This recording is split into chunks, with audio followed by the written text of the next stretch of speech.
Oh, Yeah, LV, thank you, man, for joining and honoring our invitation. Hey, no, man. Thank you for extending it. thank you. And you are live in South Africa. Let's go. Let's go, baby. South Africa, I And need you. and look, LV, LV, Yes. and look, there are no lions behind our back. So guys, stop assuming that there are lions running in the street. Please, Yeah. you know. Yeah. So it's just like America, baby. If you're able to host Zoom meetings, I'm sure they can't be around lions, of course. No. Yeah. But you know what? If there were, we'll be all right. Even if. Yeah, I'm excited, guys. I want to give you guys a lot of value today. Thank Thank you you so so much. much. And we saw you on the previous meeting as well. You know, you snuck in there. We saw you there. Thank you so much. Oh no, thank you guys for allowing me. Like I said, I'm more excited to be with you guys than you are to have me. All right. Yeah. Humbled. Well, to not waste any further of our time, we are only scheduled for 40 minutes on our pre-mode sessions until we expand and explore to greater heights. We shall have guests that will flow in and flow out as we go, but what's important is the content that we share here right now, and then we shall continue to share it on our other social media platforms and other blogs and YouTube and so forth. But to start off this meeting, this is the lockdown chat with Nas and Mbuyi. I myself being Nas and Mbuyi being on the other side. We're joining these conversations because we want to uplift and rebuild our communities during this lockdown. We want to impart knowledge and share information with those who feel that they're stuck and stagnant and they don't know where to take their brands or their businesses and or how to navigate during this pandemic and flourish even now before waiting for the end of lockdown and all these restrictions that are in place. Nos? So, hello? Okay. So Yeah, now we can hear you now. Yeah, you were breaking up just a little bit there. oh, sorry for that. Internet does kind of hit us. It's all right. It's slow for many places. Just a disclaimer, if it does happen that I get kicked out, because I have been kicked out a few times before while doing the Zoom, Mbuyi will continue as usual. He knows the drill and will come back. So speaking on brands, as you saw in our previous meeting, we were speaking about brands and marketing and how to put yourself out there, what to communicate with people so that you're still relevant and you stay connected with your audience. For this hour with you, our guest, Lev Hunter, LV, the content strategist, we want to encourage our viewers to create good content. Now, Yes. LV, you've had experience in this field, you've grown yourself and your brand and your coffees, as we found out that you're also a coffee brewer. And so this is our chill coffee session with you. We know that you are a consultant, so that you're skilled in giving this advice to our viewers. We want to grow during this session, and we wish for other entrepreneurs and businesses and brands to grow and learn how to create good content for this time right now, because it's very, very important. So without any more further ado, I'll Lev Hunter. Welcome to the Lockdown Chat with Nas and Mbuyi.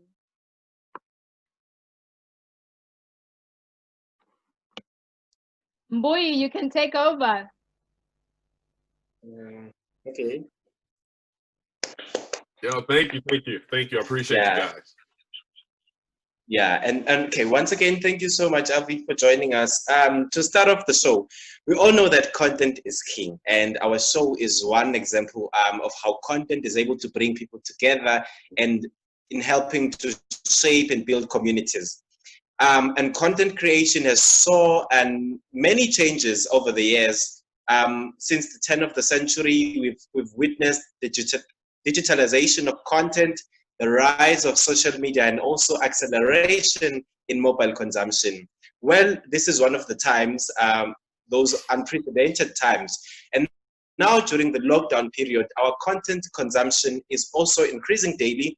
And also we see new YouTube channels being launched, new blogs being launched daily. So now during this time, it makes us ask a question: how can a young upcoming content creator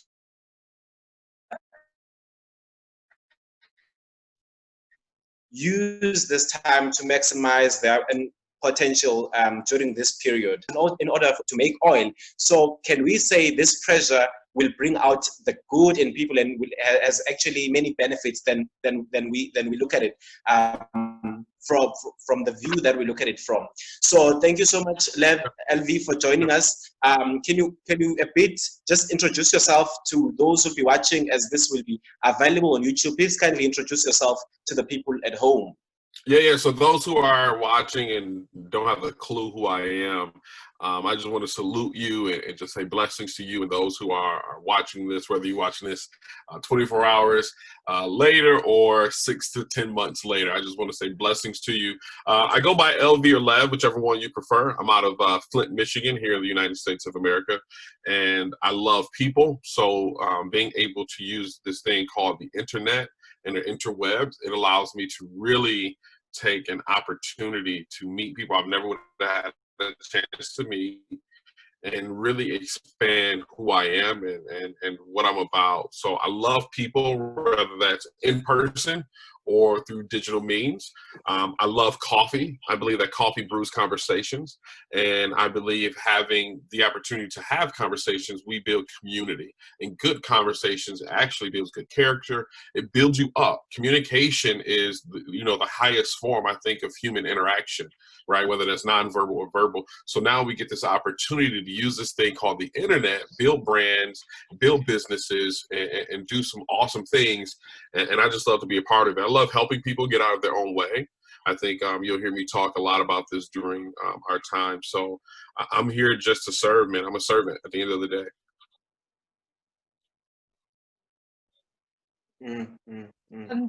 Thank you so much, LV. Nos, you can continue. Okay, I'll start off with the first question. How have you been hit by the lockdown? I don't know what level you're at right now in America. We're on level 4 currently, waiting on level 3. A lot of businesses have been hit. A lot of brands have been hit. How were you hit in your business, and how have you been able to survive? It's interesting. I don't even think I've been hit from a negative perspective. I think I've, the type of person that I am, I'll take a negative and turn it into a positive. So I'm a manager of a coffee shop. So we did have to shut down the shop for until just last week, where we opened back up to the public and doing like takeout, no sitting, curbside and mobile ordering. But outside of my 9 to 5, I've been thriving. I haven't been hit. I believe due to COVID, we were able to connect and make this call possible. Right. And really being able to spread the brand and really help people. So for me, COVID has been a blessing in disguise. I know it's a real thing, and it's not something I've purposely tried to take advantage of, but I took advantage of the opportunity.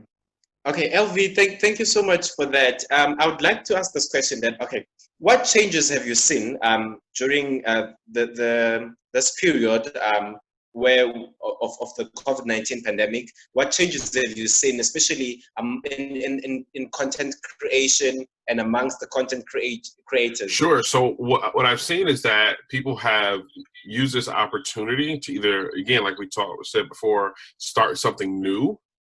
Right, because they had all the time in the world. Prior to this, we were working, we had children, we had so this opportunity has allowed one side to start new things, start a new podcast, start a new YouTube channel.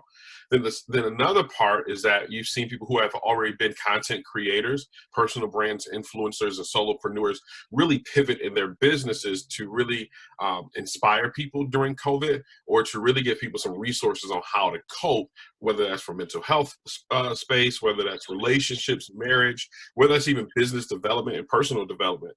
And then lastly, what you're seeing, and I think is where I feel like I fall into, is really being that second pair of hands or ears or eyes to help people navigate on how to really create content that resonates with people, that really sticks to the wall and makes sense, right? So I think this time has really made a shift in a lot of different places, and a lot of different people are making a shift based off what they can provide or what they believe that they can give the ecosystem. Mm-hmm. And LV, you speaking about other content creators who've just started content creation, some of them because some people because they have too much time, but as soon as everything goes back to normal, people will be going back to work, and others will actually see that, okay, this is just a hobby for a short period. But how can one ensure longevity, especially in content creation, longevity and also consistency? Yeah. Sure. So there's a couple things. First and foremost, you have to get your mindset right, because a lot of people have walked into COVID with the same mindset they had prior to COVID. Right. And now we want to build brands. Now we want to build businesses, but our mindset hasn't changed yet. So you have to the first step anybody has to take during the season is examine their mindset and see, how am I thinking? Do I have a poverty mindset? Am I only doing this because this is the cool thing to do? Can you be honest with yourself and say, why am I really doing this? Am I doing this because I don't want to leave COVID-19 and don't have something done? Right? Or whatever that thing may be. But I want to really encourage those who are watching, you have to change your mindset first. You have to have a growth mindset, and you have to really dig deep on the inside of who you are. And then you have to become a problem solver. So in order to have longevity, in order to have consistency, you have to be a problem solver. If your house is on fire, right? Who do you call? You call the fire department. You call the fireman. He comes and put the house out. You don't call the plumber unless the plumber and the firefighter is the same person, right? So in order to have longevity and consistency, you have to love to serve your audience more than you love to serve your ego and your pride. Okay, let me say that again. You have to love your audience so much that you can care less about your pride and your ego. Meaning, if I wake up today, I have to love to do what we're doing right now more than I want to get back in bed. I love to serve. I love to give. So if you want to have longevity moving forward, you want to be consistent. The reason why people are not consistent because they don't love it. The reason why people are not consistent because they have mental barriers that say, who wants to hear from me? I'm not good enough. Everybody's doing that. How am I going to break free? How am I going to stand out? Well, you stand out when you solve problems. So the bigger the problem you solve, the more money you make. If this can that I have right here was full of coronavirus vaccination right now, this thing is probably worth a couple $2 billion. Right? So the bigger the problem you solve, the more money you make. It's a small can, but it's a big problem that I solve. So when you become a problem solver, you'll always be sought after. You'll always have content. You'll always have relevancy, regardless if you're in a pandemic or outside of a pandemic. But I think you have to have that mind shift and that perspective shift in order to reach that goal.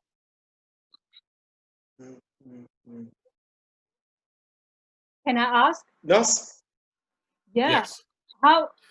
It takes a while. It takes a process to discover that purpose, really, to find that, it's a psychological and spiritual journey for you to get to know yourself, who you are, what your purpose is, and then find the story or the problem that you're solving.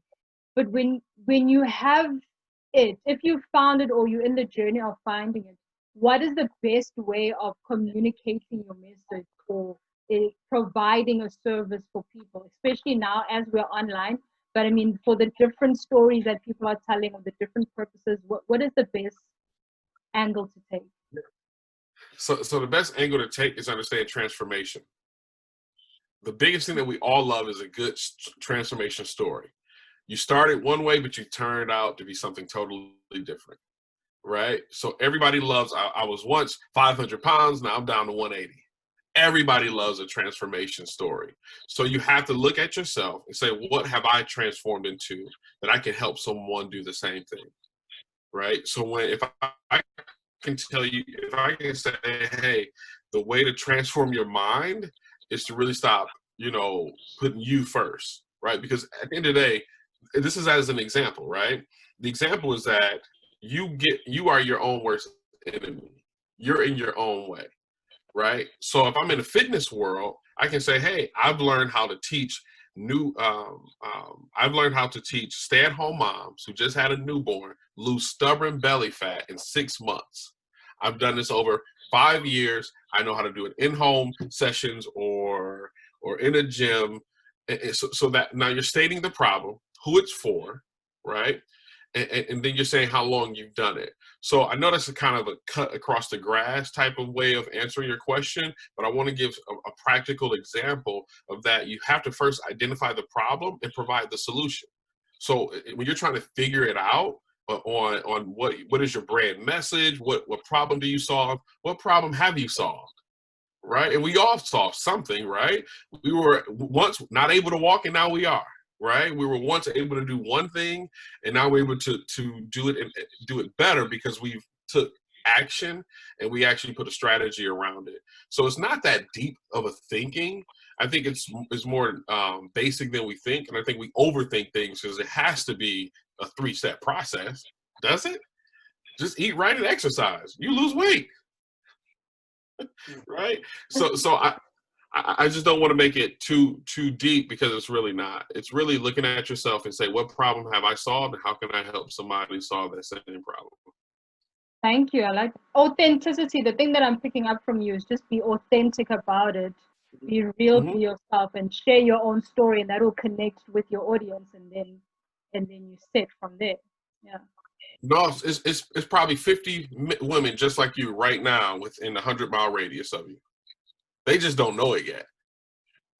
You be the start. If you're the start, and then they'll all gravitate and connect with you, and also, I like that. Yeah, because it's not about being famous or becoming a celebrity. It's about being a problem solver. Right now, during the pandemic and moving forward, nobody cares about celebrities. Not saying that we don't spend our money and won't be entertained by them. They have a purpose. But I'm saying that everyday person like you and me, we have to solve people's problems so they're willing to follow you on social media, that they're willing to engage with your posts, that they're willing to be a part of your community, and then they're willing to become your customer or your client. Solve their problem consistently, and the better you solve it. I'm not just saying, okay, let me give you a great example. If you have a hangnail, you would just go get a clipper and just clip it off. But right, if you have a severed finger, you're going to the hospital. I need you guys to be a hospital, not a fingernail clipper. Right? Let people know that their fingers are severed. And when they know that you can fix a severed finger, they're willing to be a part of your community, your tribe, and then next, they're willing to spend money with you. Hey, LV, this is a lecture, a proper lecture, and you need to come. You need to come this side to actually, and as you're speaking, I'm getting that. Okay, I didn't know that. Obviously, content creation is basically social entrepreneurship. You solving a certain problem, and this also helps us as content creators, upcoming content creators, to not view our followers as fans, but to view them as consumers, to view them as our customers, to view them as as the people who we are serving. In fact, we are ministering to them. Mm-hmm. So right now, Lev, I know you, and also you know us, and which means now your network is being broadened, and our network is also being broadened. How is networking a vital element of content for content creators? There's this book that I really like. It has 66 books within it. It's called the Bible. And somewhere in the Bible it said that man should not be alone, right? So if man shouldn't be alone, that means we have to have community, right? Humans were never created to live by ourselves or be isolated from one another. So in order to live, and I believe to live the life of abundance, whatever that means to you, you have to be in a network. In business, we call it network, but in real life, we call it community. So when you think about the importance of networking and community, it's vital to your everyday life, okay? And it's just as vital to your business and your social media presence. So you have to network. You have to get out of your own comfort zone. I tell people all the time, you have to be social on social media, right? You have to socialize. You can't show up to a party and just stand there and think that everyone in the room wants to line up to get to know you. They don't know you. Nobody. You're not that sweet. Nobody cares. Nobody cares until you show that you care. And then in that same book that I talked about just a second ago, it says somewhere in there about if you want friends, show yourself friendly.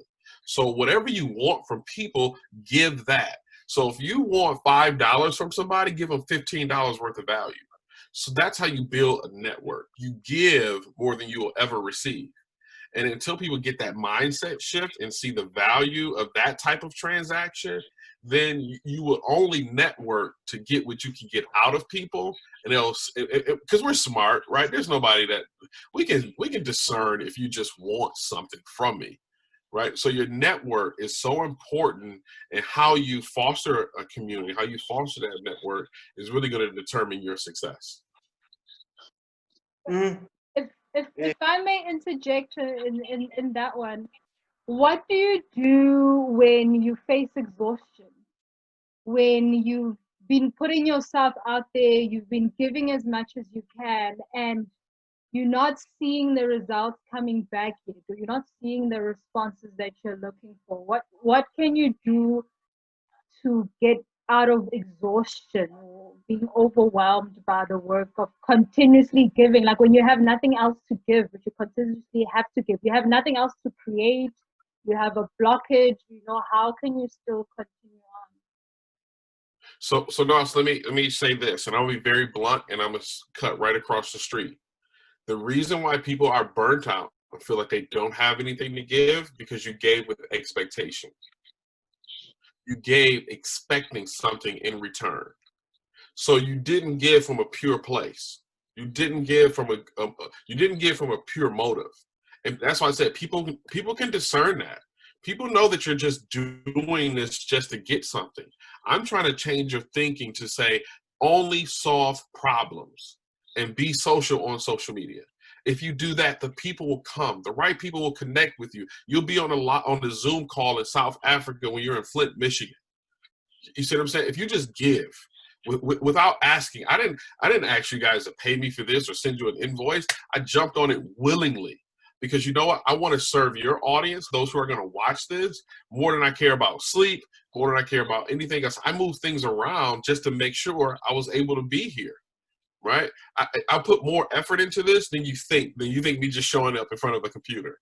Right? So when you say you're burnt out because you're not getting the results. And my question is, why do you think you should? Why do you think you're so good that you should get the results that you want when there's billions of people on the earth want the same results? So the problem really is not burnout. The problem really is not I don't have ideas. The problem is you want what you want when you want it, and that's not how life should be lived, I don't think. I think we should live a life that's more fulfilling when we give more than we ever can receive. You right? I always tell people, leave this earth empty. Leave earth empty. Don't leave earth so full of yourself and unfulfilled expectations because you think if I put $1 in, I'm supposed to get 10 back. It doesn't work that way, guys. Now, what does work is sowing and reaping. So I just tell people, just sow, just be social, just love on people, solve their problems, jump on a Zoom call, jump on a live stream, get in the DMs and answer their questions. And don't feel like you're giving too much. that person who you're giving to, Nos, that you're thinking that I'm not going to get anything out, they may refer you to the very person who can pay you what you're worth. You never know who you're going to impact. You never know how that interaction will pay off. So if you're feeling burnt out today, take a step back, take a deep breath, change the way you think, and get back in there and fight. Thank you. Yo, Brad, this is so refreshing. Just listen to you, it's very refreshing. I hope Nos, it's also the same thing with you. Hey, I had questions, prepared, but since from what you're saying, I'm just getting a lot of ideas, and also I'm inspired to just ask, just randomly now, not what I prepared. So, okay, there's this event we face as upcoming content creators. People always want to start big and start at a very high class, but I've been following your work, and you always emphasize starting small. And so how is it, and I want to ask you, how is it important for content creators to start small, making use of what they have and making most from what they have? So as also someone who's been in the industry for some time. Sure. Yeah. There's this book, again, that I love, 66 books on the inside. Somewhere in there it said, despise not the days of humble beginnings, right? So start where you are. In that same book, there was this guy named Moses, and he was perplexed that he needed something grand to solve a problem. And this guy named God, right, that we serve said, but Moses, what do you have in your hand? Right? What do you have in your hand? He said, I got this rod. He was like, okay, put it to work. Put it to some good use. So he was able to save 3 million people. Oh, man, I feel this. This is really good. I feel this in my spirit. Moses used a rod to save 3 million people's lives. 3 million plus people. Start where you are. Everybody starts at zero. Everybody comes into the world as a baby. Everybody has the same starting point. Now, whether you're starting at 65 or the 35, it doesn't matter. Start with what you have and grow from there. And here's why it's very important, because you get to learn how to make the mistakes when you're starting small, so that instead of investing, let's say $5,000 into something, and you make a mistake and now you're 10 grand in the hole, that you would have made that same mistake with a cell phone or just something else that was smaller or less of an investment. You can make that mistake now. So if you have a small audience, make all the mistakes today. So when you get to 10,000, when you get to 100,000 followers, you're not making a mistake that could really be detrimental not only to your character and your integrity, but to your business. I care more about your character and your integrity than your business, because if we lose $1, we can make more money. But it's hard to recover from a character flaw. It's hard to recover from integrity. It's hard to recover from some of those things that we don't put value on. And I just want to start putting the light there and say, hey, make the mistakes now. Start small, baby. It's okay. I'm starting small. You starting small. But we blow up, man, then we can enjoy it. Then we can tell somebody else, like, you too, right? If I never started at zero and got to 100,000, how can I tell somebody else how to do it? If I was at church, trust me, I'd be at the altar right now.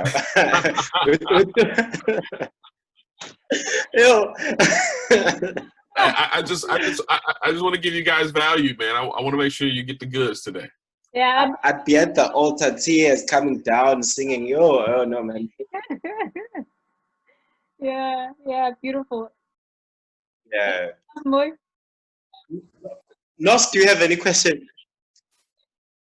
Nos, do you have any question? We could just allow Lev to continue speaking. But to us specifically, more on, just absorbing everything about going with the brand, because it all goes back to authenticity. Because I'm trying to link this conversation from the previous conversation that we had as well, because you also want to build a brand. But also what I'm picking up, because of this constant thing of authenticity, it seems that you are going to make mistakes along the way, but you have to be real about it and still communicate that with your audience and just be honest about it, basically. Because I'm the type of person that is a recovering control freak. So who wants everything to be well planned and structured and go the narrow way accordingly. So when things come out of structure and out of form, that's when the frustration comes in and the stress comes in. So as a brand, when you're building your brand, how do you still maintain your brand when things are constantly changing and challenges are constantly coming your way? Yeah, I love that. Great question. And at the heart of what you're speaking of is this control, right? So my question to you, why do you have to be in control? Like, why? Like, and you don't have to answer that now, but I'm just saying, like, why do you have to be in control so much that you don't allow yourself to be who you are? Right? You have to give space to be who God created you to be. And sometimes when we have control is because it's almost, and I'm not saying this is what you had or have or anyone has it, but I see it as a God complex that you have to make it perfect. Nothing in this world is perfect. We are flawed human beings. And if I can get you to fall in love with your flaws, if I can get you to fall in love with who you are, I promise you that will come through in your content. There's a book, again, that I love. It got 66 books in it. And on the inside of the Bible, it says that, brethren, I wish above all that you prosper and be in health, even as your soul prosper. So who you are on the inside will always show up in your content. It will always show up in who you are on the outside. So if you're trying to control it, you don't want things to get out of control, then that means you're warring on the inside. And I just need you to be free. Because if I can get you to be free and say, hey, you're going to have a typo, your grammar is not going to be perfect, you're going to miss posting on time. If I allow you to have room to make mistakes, then you'll be what we call free. And you won't have stress. You won't have frustration. Because all of those emotions that you name, frustration and stressed out, those are the very things that are stopping you from being successful. And if I can get you to get out of your own way, man, you'll put out 3 pieces of content every day.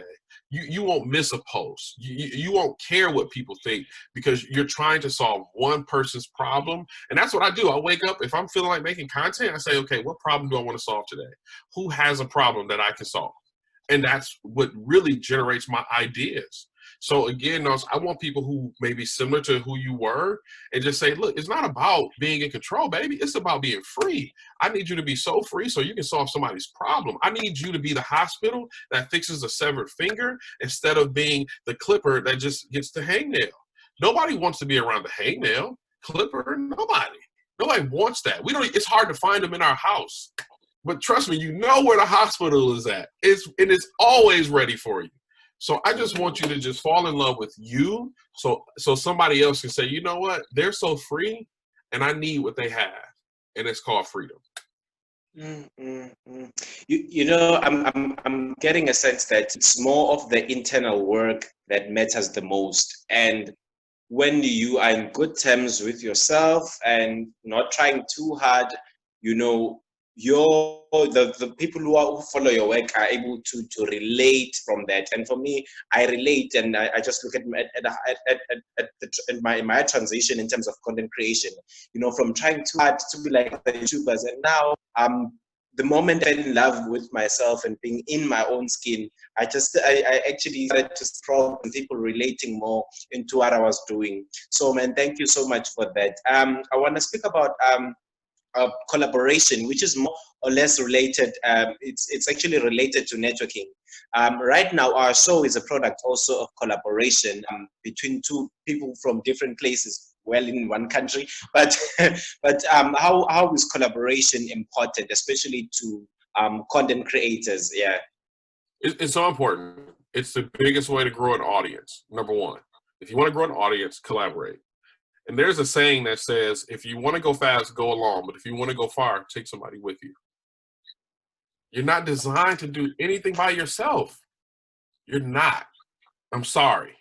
So if you're watching this, God has somebody that's going to help you along the way from start to finish, or he's going to send people at different stages of your life to get you there. So collaboration is so important. It's how you grow. It's how you get a different perspective, right? And you don't want to collaborate with people that always think like you, right? Like, get people that help you see things differently, and maybe you can rub off on them, and you can cross, political lines, you can cross racial lines and faith-based lines. It's okay. Nobody's going to be upset, right? So when you're a content creator, one of the first things I would do is network. But in networking, find and identify the people who you can collaborate with. Live stream, podcasts, YouTube channels, Zoom calls, whatever you can do to collaborate, make it happen. And I promise you, you'll connect with some of the most beautiful people in the world because they want to connect with you as well. Mm. I mean, this is how we got on this call, right? Yeah. Yo. And also on that, you also having a brand, you have your coffee shop as well. So you do content and you have a product. Also, let's communicate with that synergy as well, how important it is to also have a product that connects to the story and the message that you're sending to people through your content. Sure. So as of now, due to COVID, I haven't been pushing my personal coffee brand. I do work for another coffee brand locally. He was pretty much like a paid internship. I get to learn how to run a coffee shop before I open up my own. But when you're talking about having a product-based marketing or product-based social media presence, again, what problem does your product solve, right? So for me with coffee, I know that my coffee resonates with entrepreneurs. It resonates with the go-getters. It resonates with people who are high productivity individual mindsets, and those who are, action takers. Buying coffee for me, or how I put it out there, I'm not for the person who just want to sit at home and do nothing. They drink soda. They drink juice and sugary things. But those who are on the go, on the move, I know that coffee is a part of their everyday life. So I try to position the coffee in a way that makes community, because coffee brews conversation. So I'm always pushing. Grab a cup with a friend, grab a cup with your family, sit down with your boo thing and do the budgeting for the night. You know what I mean? Whatever you got to do. But the coffee piece, the product piece, again, has to solve a problem. And who needs that problem solved? Somebody needs coffee, and somebody needs my coffee. It tastes good. It's smooth. You don't have to worry about it being over roasted. It's great, and I'm happy for those who are continuing to buy it even during the pandemic. Mm. And when it's the day next time, we're gonna have your coffee. yeah. I'm about to ship some your way. But what would you say to? Oh, we only have about a minute left. What would you say? Looking at the time. Yeah. Oh, not. Oh, okay. I was asking that what just shortly, because I'm looking at the time, what will become the new normal for content creators post the COVID-19 crisis or pandemic? Number one, just solve problems. That's it. Focus on solving somebody's problem more so than making a sale. That's it. Follow up to that. Can I follow up on that? I want to get touching on one specific brand here in our township here in South Africa where we're at. We have a lot of young people doing t-shirts, branded t-shirts. You just take a normal t-shirt, you just print a graphic on it and sell. Any advice to that, how to make that relevant, and should people really be... Everybody and I'm only jumping in to cut you off due to time, I'm sorry. But first and foremost, that t-shirt, it has to make me feel a certain way, and whatever on the front of it has to have a message that I agree with and I want other people to see, right? So I want to look fly, I want to feel good, so it has to feel good, and the messaging has to be so dope and so relevant that I want to buy it. So if you have a shirt and you're just throwing something on there that's a fad, that's just in for the moment, be a classic and be someone who has good quality and really speak to the culture and what the culture everybody believes in. And we all believe in high quality, and we all believe in a message that says this is who I am or this is who I'm not. So make sure your messaging or the look of it is really speaking and resonating with the people. Okay. We're so out of time. It's gonna cut. It's gonna cut. Boy, Lev, thank you so much. Thank you.